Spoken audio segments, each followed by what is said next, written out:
seseorang lagi ditanya bagaimanakah sakitnya kematian. Maka dia mengatakan sakitnya seperti seseorang yang dia menelan buah yang penuh dengan duri. Kemudian buah itu dia telan di dalam perutnya. Setelah dia telan, buah itu ditarik sekencang-kencangnya dari perutnya. Sehingga semua isi perutnya tertancap, terikut, terkeluar bersama dengan buah yang keluar dari mulutnya. Hadirin yang muliakan Allah Subhanahu wa taala, itu sakit yang pertama. Sakit yang kedua, Allah Subhanahu wa taala akan memberikan rasa kepedihan yang luar biasa karena beratnya meninggalkan dunia. Orang yang cinta dunia, dia begitu pelit mengeluarkan hartanya. Ketika infak di masjid, paling yang dikeluarkan cuma 50 rupiah. 100 rupiah, 1000 rupiah, paling banter-banter 50.000 rupiah, itu pun maunya disebutkan pada hari Jumat. Hadirin yang mulia, ketika dia kehilangan harta 200.000, 300.000, susah. Ketika corona datang, susah karena bisnisnya macet semua. Hadirin yang mulia, lah orang itu kalau mati bukan bisnisnya yang macet, semua hartanya, semua bisnisnya sekalian nyawanya macet semua sekalian. Hadirin yang mulia, bagaimana kepedihan pada saat itu? Aisyah tangdongka, hidupnya di dunia nggak ada enaknya. Kemudian ketika sampai di kuburnya, Allah Subhanahu wa taala telah mendatangkan kepada dia 2 orang malaikat akan bertanya kepada dia, man rabbuka, siapa Tuhan? Tapi suaranya lebih kencang lagi Pak daripada ini. Ini biar kaget aja nggak ngantuk. Hadirin muliakan Allah Subhanahu wa taala, dia ditanya siapakah Tuhan? Mungkin hari ini kita bisa mudah menjawab Rabbi Allah, Tuhan kami adalah Allah, Tuhan saya adalah Allah. Tapi nanti ketika yang bertanya adalah seorang malaikat yang begitu mengerikan. Seorang malaikat yang begitu keras suaranya.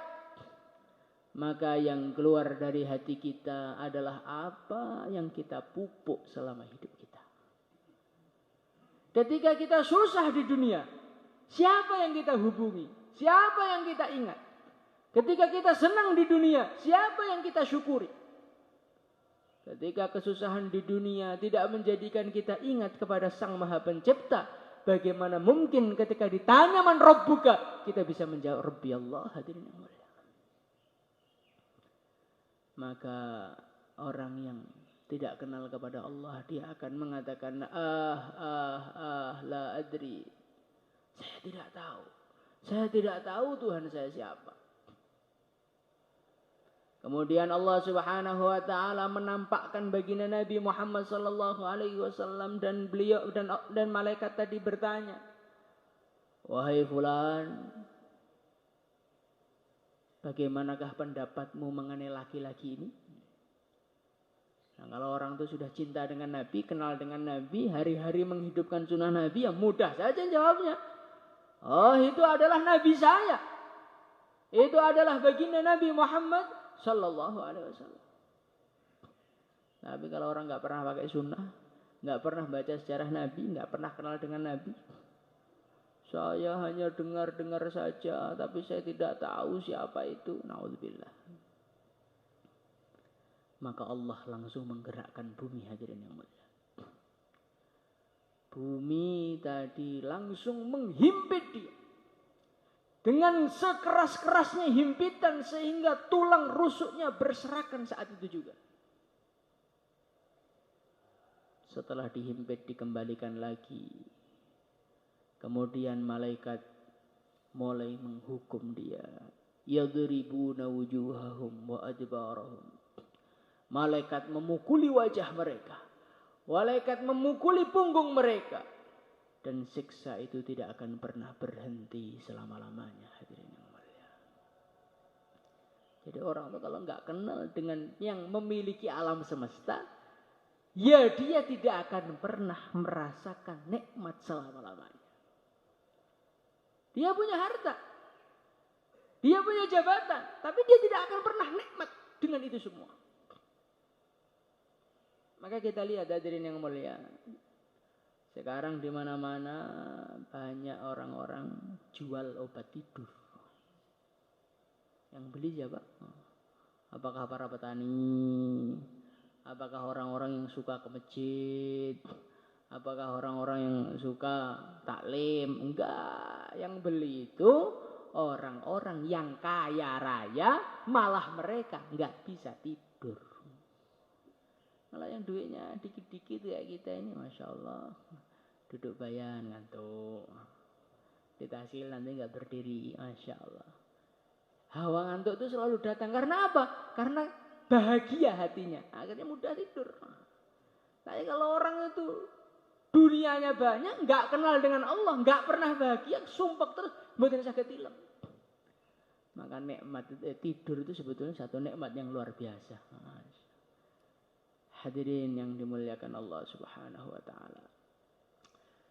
Sebaliknya seorang manusia ketika hatinya sudah kenal dengan Allah, hatinya sudah cinta kepada Allah Subhanahu wa ta'ala, maka jangankan kemiskinan, harus mati pun, harus hancur pun, asalkan karena Allah, dia tidak peduli urusan itu.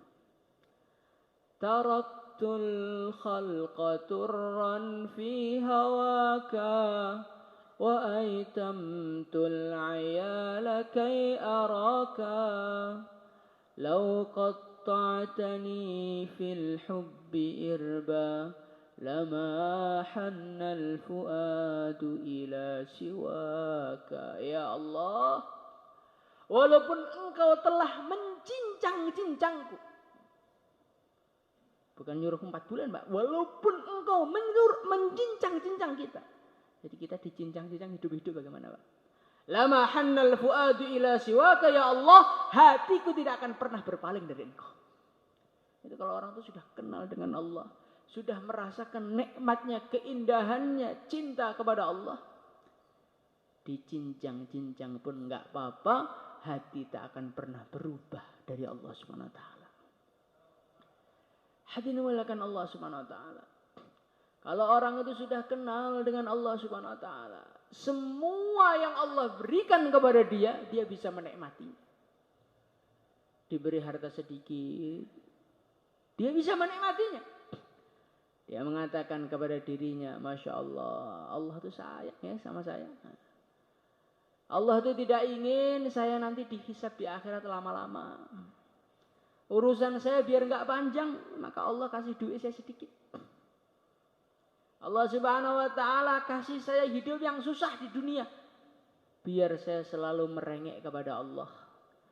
Biar saya ini nanti susahnya di dunia aja, di akhirat tinggal enaknya. Jadi orang itu kalau sudah dipenuhi cinta dengan Allah, miskin malah nikmat. Al-Imam Al-Ghazali dalam Ihya beliau mengatakan, ciri-cirinya Allah cinta kepada hambanya adalah ketika hamba itu tidak diberi dunia oleh Allah. Itu yang kalau duitnya banyak itu perlu khawatir, Pak. Jangan-jangan Allah nggak cinta sama saya. Hadirin yang mulia, karena Allah itu Ghayur, Allah itu adalah zat yang maha pencemburu. Allah tidak ingin hamba yang dicintainya di dalam hatinya ada selain Allah. Kayak Ibrahim ibnu Adham, Mbak. Masya Allah, Ibrahim ibnu Adham ini seorang raja. Maka beliau ini diberi hidayah oleh Allah, langsung dia tinggalkan semua kerajaannya, jalan kaki mulai negerinya sampai kota Mekah. Maka beliau langsung jadi wali. Nah, karena beliau ini seorang raja, tiba-tiba ngilang dari kerajaan, satu kerajaan bingung semua. Ini kemana tuan raja ini, dicari-cari kok nggak ada. Akhirnya anaknya Ibrahim ini, dia ini nyari-nyari Sayyidina Ibrahim radhiyallahu anhu, cari. Akhirnya ketemu dengan Ibrahim ibnu Adham di kota Mekah. Nah, namanya seorang ayah ketika berjumpa dengan anaknya yang begitu dia cintainya, begitu dia dirindukan, datang langsung dipeluk anaknya dengan kuat oleh ayahnya.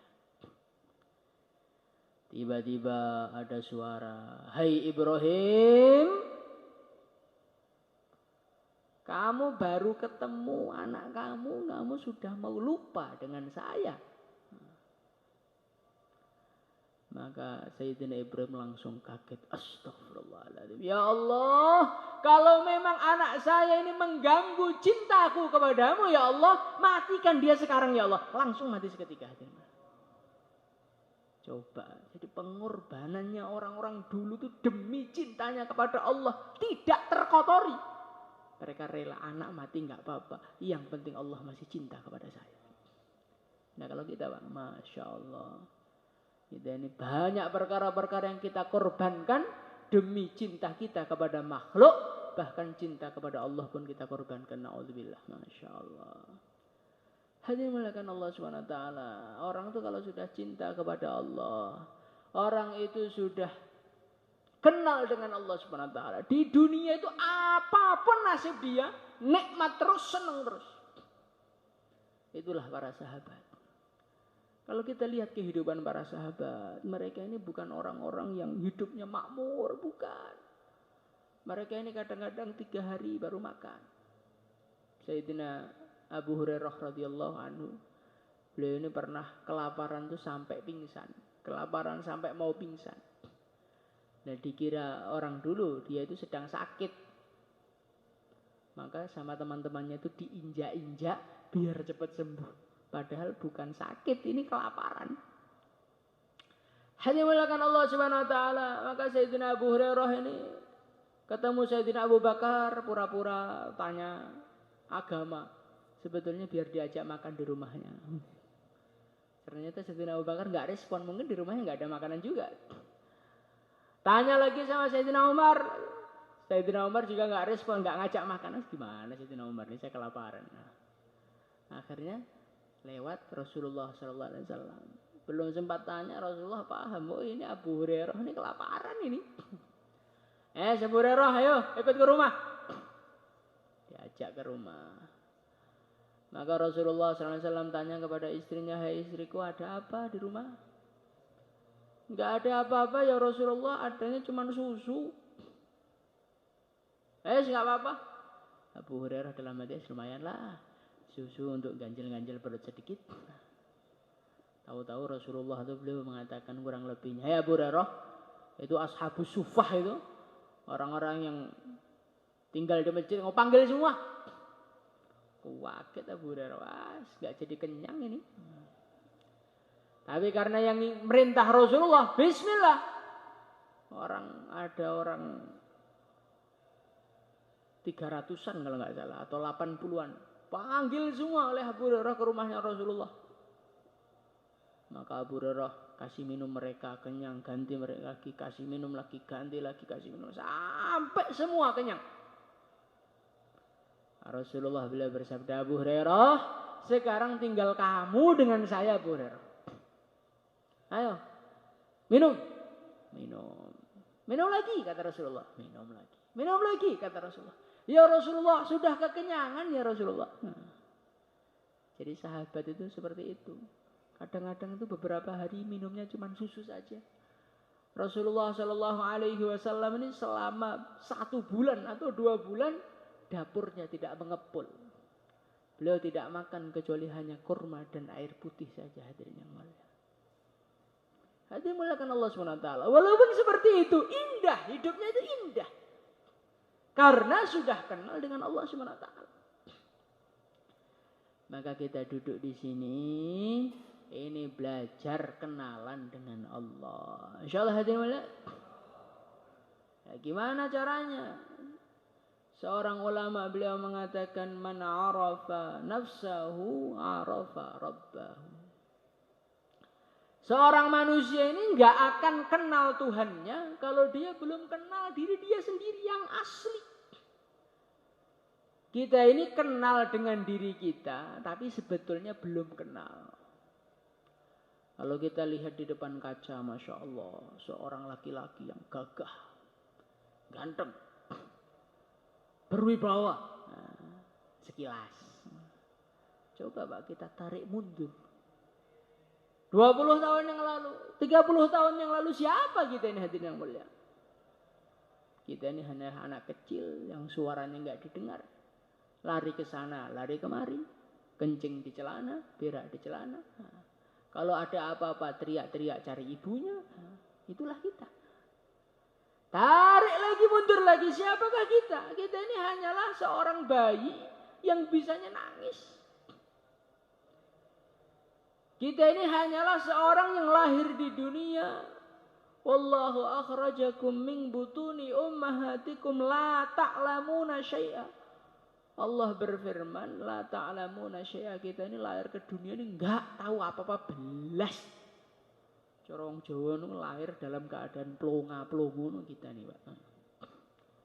Enggak tahu apa-apa, lemah badannya, bisanya cuma nangis.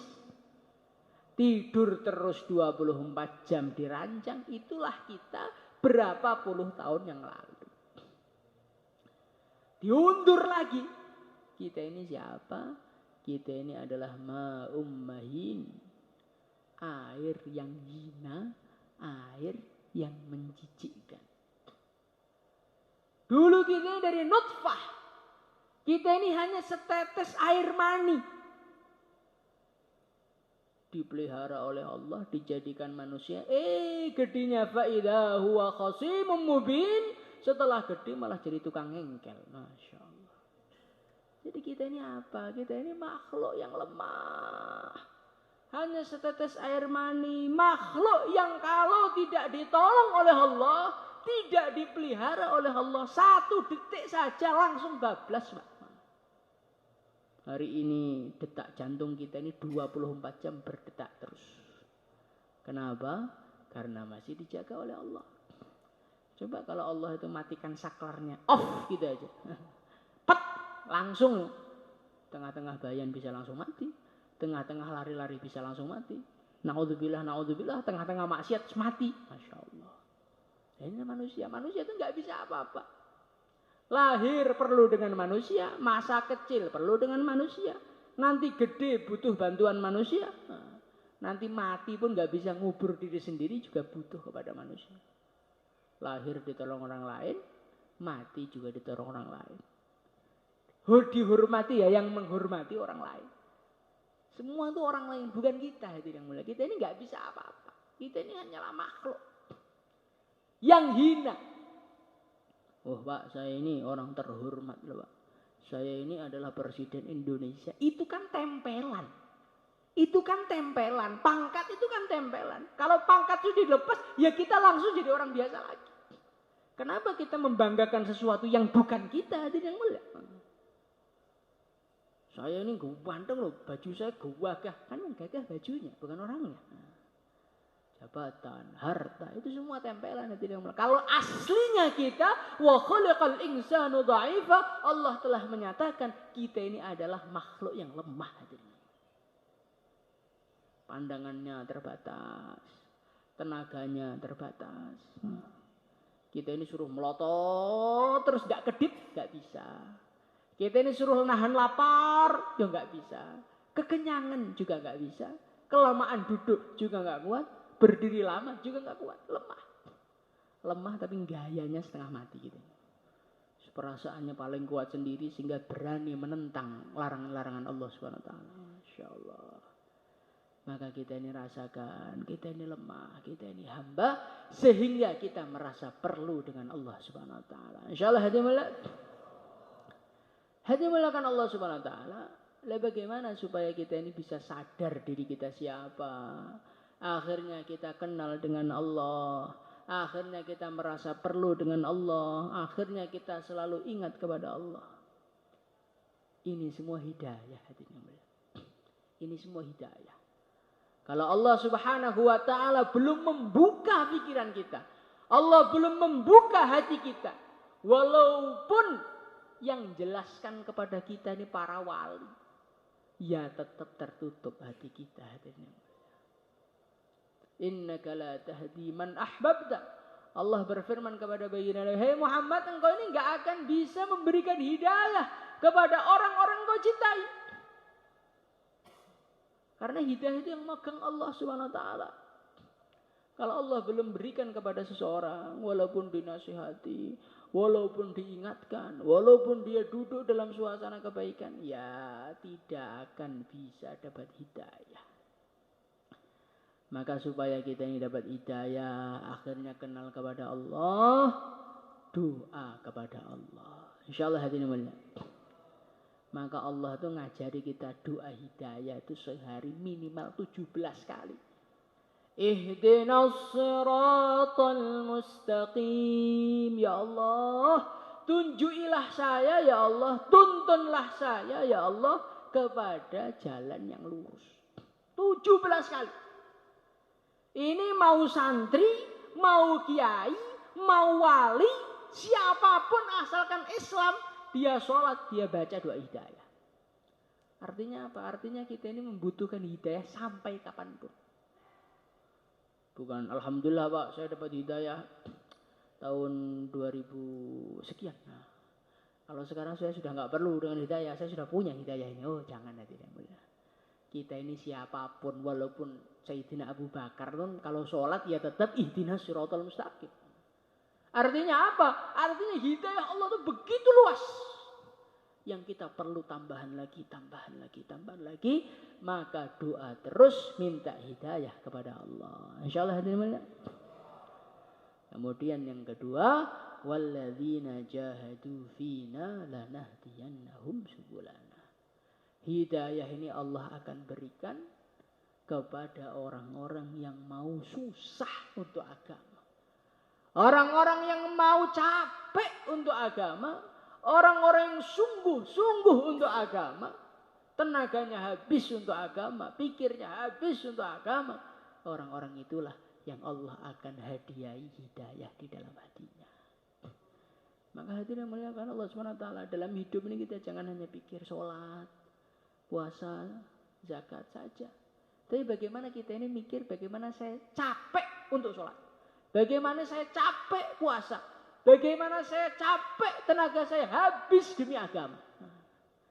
Nah Allah itu innallaha la yudhi'u ajral muhsinin. Allah itu kalau lihat orang capek untuk agama, menghabiskan tenaganya untuk agama, menghabiskan pikirnya untuk agama, oh dia ini serius ternyata pengen dekat dengan saya.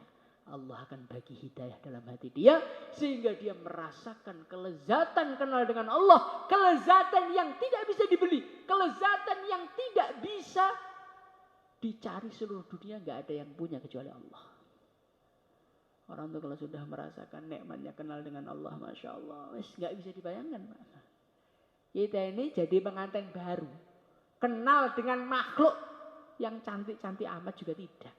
Rasanya dunia milik berdua, yang lain cuma kontrak saja. Itu baru kenal makhluk, senangnya kayak gitu. Bagaimana dengan kenal dengan Rasulullah? Bagaimana kalau kenal dengan Allah? Nggak bisa dibayangkan. Maka hadirin yang mulia, bagaimana kita usaha mencapaikan badan kita, menghabiskan tenaga kita demi untuk agama. InsyaAllah ya. Maulana In'amul Hasan rahimahullahu ta'ala beliau mengatakan, capeklah untuk agama, habiskan hartamu untuk agama, matilah untuk agama. Kalau tidak, engkau akan capek juga. Engkau akan habis juga hartanya, engkau akan mati juga, tapi bukan untuk agama. Kalau capek bukan untuk agama, itu umpama ada gantinya di dunia gak banyak. Gantinya pun gak pasti. Tapi kalau capek untuk agama itu berarti capek untuk zat yang maha kaya raya, zat yang gak pernah bohong, yang gak pernah mengingkari janjinya, yaitu Allah Subhanahu wa ta'ala. Maka orang tuh capek untuk agama tuh gak ada ruginya. Belum ada ceritanya orang capek untuk agama terus rugi, itu gak ada ceritanya. Yang banyak ceritanya itu capek untuk dunia, tahu-tahu bangkrut, ketipu. Bisnisnya macet, itu dunia. Tapi kalau orang amal agama terus pahalanya macet dari Allah, gak ada ceritanya. Maka hadirin yang mulia, untuk pentingnya perkara ini silahkan daftarkan nama 4 bulan. 40 hari belajar mujahadah, belajar capek untuk agama. Insyaallah hadirin mulia. Monggo Pak, monggo. Monggo 4 bulan. Belajar capek untuk agama. Masya Allah. Monggo. Insyaallah hadirin mulia. Hadirin mulia, ini saja yang bisa saya sampaikan. Ada kurangnya mohon dimaafkan. Assalamualaikum warahmatullahi wabarakatuh.